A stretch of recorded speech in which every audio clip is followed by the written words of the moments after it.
Alors Robert, dis-nous comment es-tu arrivé à installer ton premier système d'exploitation et quelle méthode as-tu choisi? En fait, c'était un accident. C'était assez dingue. En fait, j'avais un problème avec mon projecteur. Je venais d'acheter un nouveau projecteur tout petit comme ça, et j'arrivais plus à basculer donc en fait l'écran de mon PC sur le projecteur. J'appuyais sur le bouton et rien ne se passait.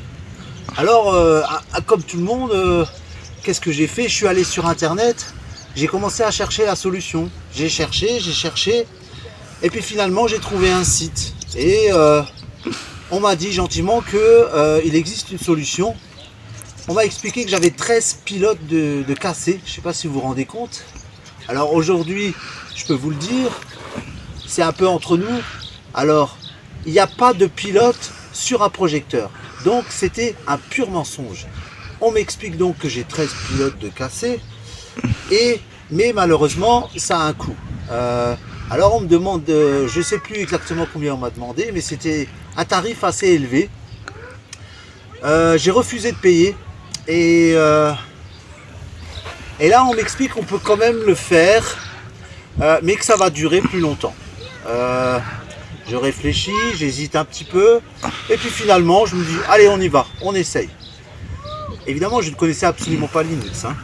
Donc on essaye, et là qu'est-ce qui se passe? Écran bleu, mon PC se bloque complètement. J'ai un écran bleu, on me propose 4 solutions pour réparer tout ça. Donc je passe à un autre problème, et j'essaye chacune des solutions, et aucune ne fonctionne, aucune ne marche. Qu'est-ce que je fais? Je ne sais plus quoi faire. Et là je réfléchis et je me dis, tiens, j'avais entendu parler de Linux, Ubuntu, Linux Mint, qu'est-ce que c'est tout ça? Heureusement j'avais un deuxième PC.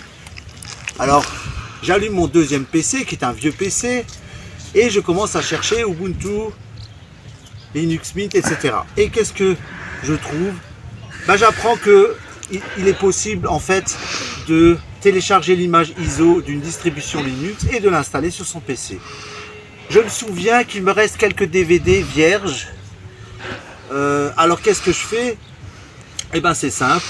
Donc sur ce vieux PC, je télécharge l'image ISO d'Ubuntu et je la grave sur un DVD. Donc sur ce vieux PC. Mon DVD gravé, je l'insère dans mon PC principal qui est KO quoi.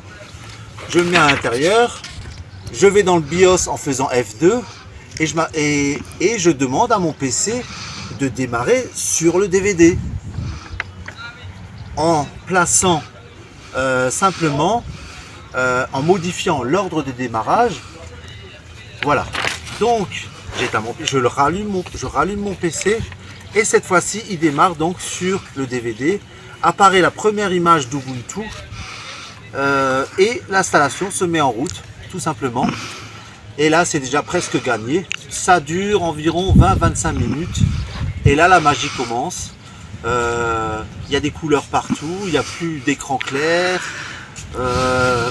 et je me rends compte très rapidement que les réglages sont faciles, et je suis sauvé. Alors voilà en fait ce qui s'est passé, donc un accident, et j'ai trouvé la solution, et maintenant tout va bien depuis, hein, ça fait maintenant des années, et j'ai eu vraiment envie de faire des vidéos et de dire ça aux autres, de transmettre un petit peu mon expérience pour permettre à chacun d'être un petit peu moins stressé, d'être plus productif avec son ordinateur, et c'est pour ça donc j'ai voulu faire cette vidéo. Voilà.